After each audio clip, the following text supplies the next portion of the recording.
Plan Nacional de Acciones contra la Trata de Personas. Queremos cambiar el enfoque.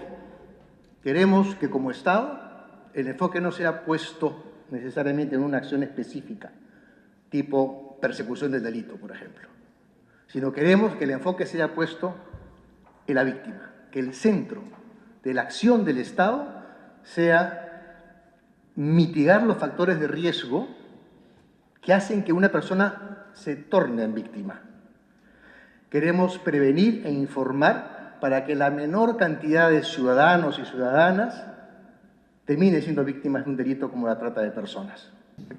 Quizás ahora, un poco para cambiar el eje del discurso, es posible pasarles una campaña. Y antes de que la pases, Kiara, déjame explicar un momentito algo. A raíz de la conmemoración de este 23 de septiembre, en el Ministerio de Interior dijimos, bueno, vamos a pensar de manera distinta. Es decir, en lugar de entrar a un tema de explicar la trata, vamos a ver y a asumir y a comparar cómo es que los tratantes actúan y cómo los tratantes capturan a sus víctimas. Los números, las cifras del Ministerio Público nos dicen, igual que de la policía, es que se capta víctimas con una falsa oferta de empleo. Entonces, asumimos la estrategia de los tratantes e hicimos eso que van a ver ustedes ahora en este momento.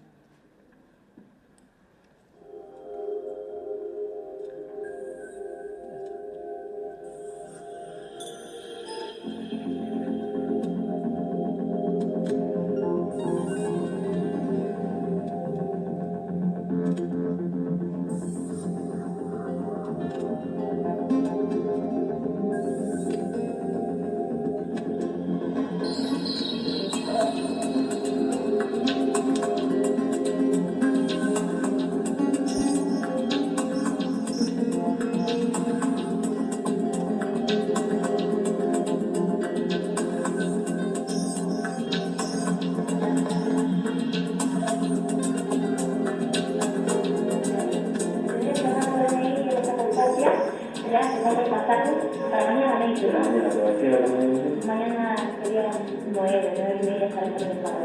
¿Estaría dispuesta a dar un poco de adicional por estar en el país y llevar familia? Hoy día a las 8 de la noche salimos y está pasado pero no toques a nadie, solamente a nadie.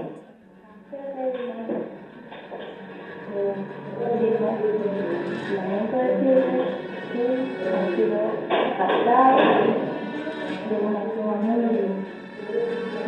Brian, te comento que soy exposición que habla de edición de trata de personas. Ahora estamos realizando una campaña que se llama Cuidado, ellos están buscando, que les organiza el Ministerio del Interior, la Policía Nacional del Perú y el Ministerio del Trabajo.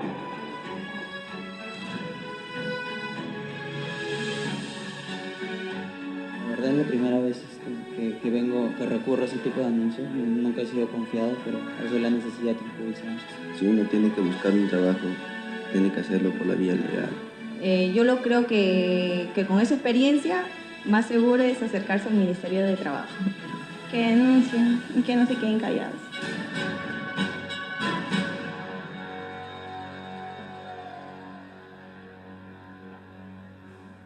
Más de 1000 en 4 días.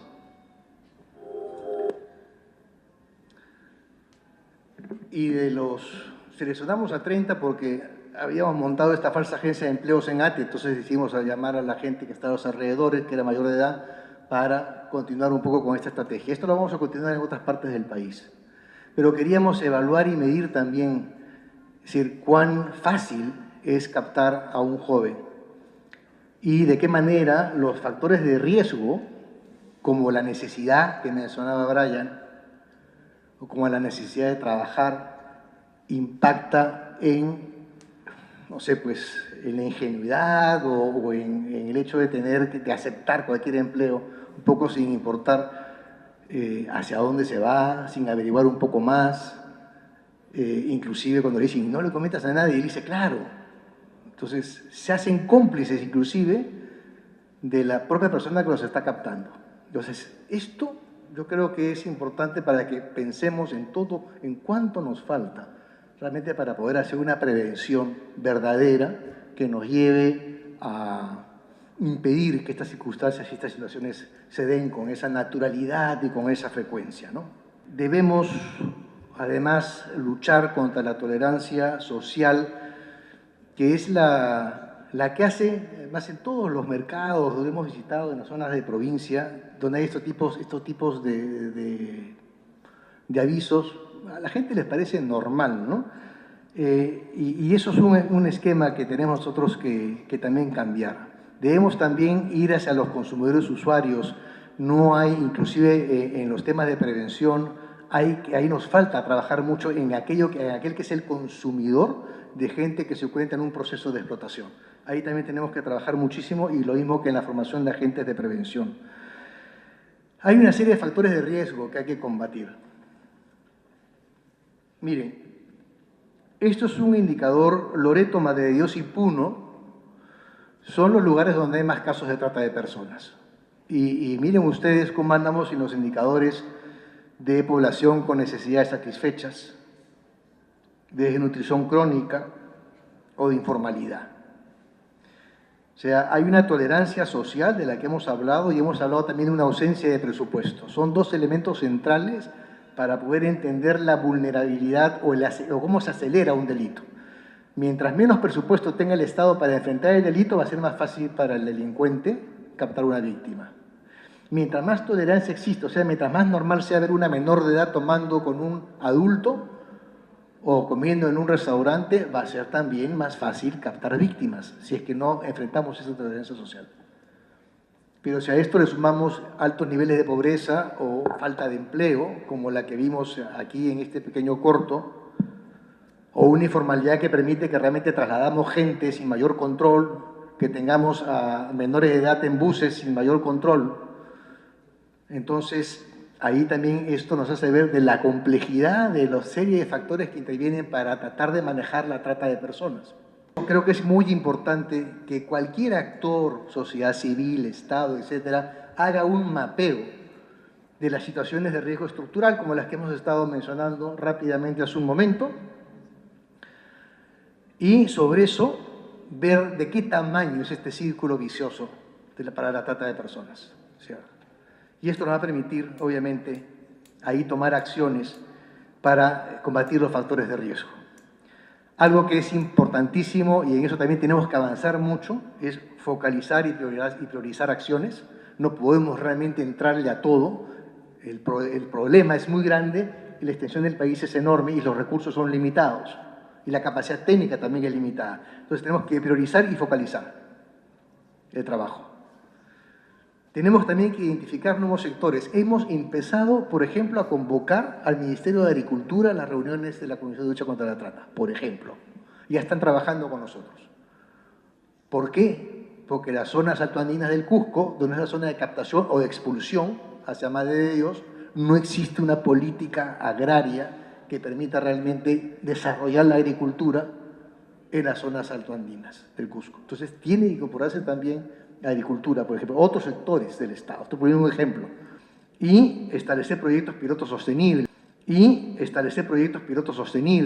Cuando les mencioné hace un momento lo de los cipreles, la posibilidad de establecer proyectos de inversión pública, me refería exactamente a eso. A que tenemos que generar capacidad técnica, y en ese sentido hay responsabilidad del Ministerio del Interior para formar esa capacidad técnica, por lo menos en los gobiernos regionales. Creo que la primera tarea de esos planes, mencioné que hay solamente 2 planes, ahora ya estamos avanzando y estamos por cerrar el mes de septiembre con 10 planes regionales, y por lo menos abordar la mitad de los gobiernos regionales a fines del año 2017 y cerrar con todos los planes a mediados del 2018. Y la principal responsabilidad de los planes va a ser que los gobiernos regionales construyan sus proyectos de inversión para justamente tener mecanismos reales con mantenimiento de aquellos centros, tanto que es lo que la ley les manda para que realmente puedan desarrollar sus políticas contra la trata de personas. Creo que debemos de también cambiar el chip. O sea, ¿quién es la víctima en el nuevo Plan Nacional de Acción contra la Trata? En realidad, digamos, podemos decir que somos todos, y eso potencialmente es así, todos somos potencialmente víctimas de la trata de personas, pero sí hay un conjunto de personas que suelen estar tácitamente, ¿cómo podría decirlo?, invisibilizadas. Me refiero, por ejemplo, al trabajo doméstico, al grupo de extranjeros o extranjeras que no tienen una identificación o que no están, digamos, legalmente o formalmente en el país y que son captadas y aprovechadas para el trabajo sexual. El día de hoy me han informado, por ejemplo, de un lugar donde hay cerca de 14 extranjeras que duermen obviamente muy cerrado y en el piso, y obviamente eso ya está encaminado para ver qué se puede hacer al respecto, pero digo, estamos encontrando cada vez más víctimas extranjeras. El plan ha crecido en este proceso también, pero también implica grandes retos de saber comprenderlo. Usualmente nos hemos enfocado en la persecución policial acompañada con el Ministerio Público para llevar al detenido a un juez y a la víctima a un albergue o a su casa, o dejarla simplemente donde está. Ahora lo que tenemos nosotros, hay una ampliación en la parte de la fiscalización administrativa que se está entregando estas responsabilidades a los gobiernos locales para derivación de casos, para trabajo en situaciones de riesgo y en la parte de postpersecución para todo lo que es el complejo de la sanción administrativa. A nivel de la persecución, estamos hablando de los retos. Los retos son crear unidades especializadas en módulos únicos. Eso significa tener junto al Ministerio Público y a la Policía Nacional, que son, por cierto, las dos, junto con el MININTER y el Ministerio de la Mujer, que tienen unidades especializadas de lucha contra la trata. Pero, por ejemplo, el Ministerio de Justicia debe tener defensores públicos especializados también en trata. El Poder Judicial lo mismo, tiene un caso, Madre de Dios, y lo están desactivando porque no hay, dicen, el aforo necesario para poder continuar con ese proceso.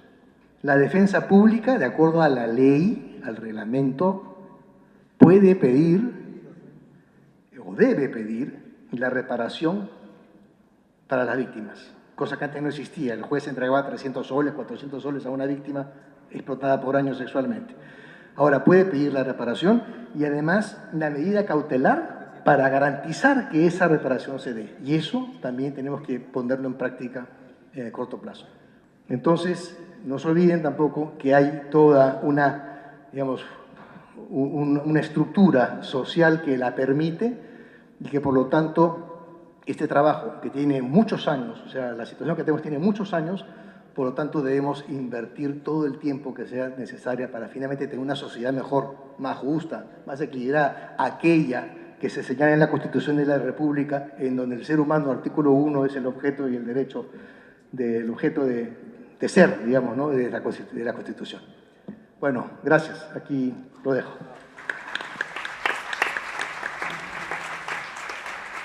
Y muchas gracias. Muchas gracias, señor viceministro Ricardo Valdés Cavazza.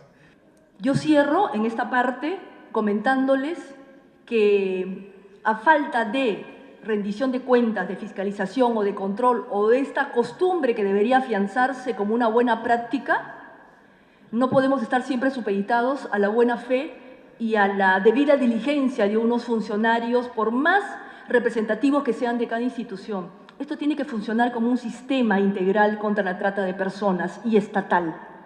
Esto tiene que visibilizarse y tiene que puntualizarse, por lo que agradecemos a la mirada ciudadana que día a día nos señala: aquí no estamos yendo por el camino correcto, y nos apoyan también, como lo hemos dicho. La mirada ciudadana no está solamente quedándose en el camino de criticar, está contribuyendo ellos mismos también con sus recursos y con sus diagnósticos a poner el hombro en este problema que es crucial. Yo me quedo aquí por el momento y les agradezco mucho. Gracias.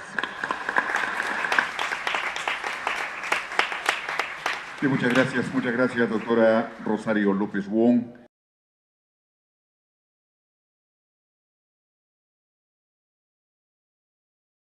Gobierno del Perú, trabajando para todos los peruanos.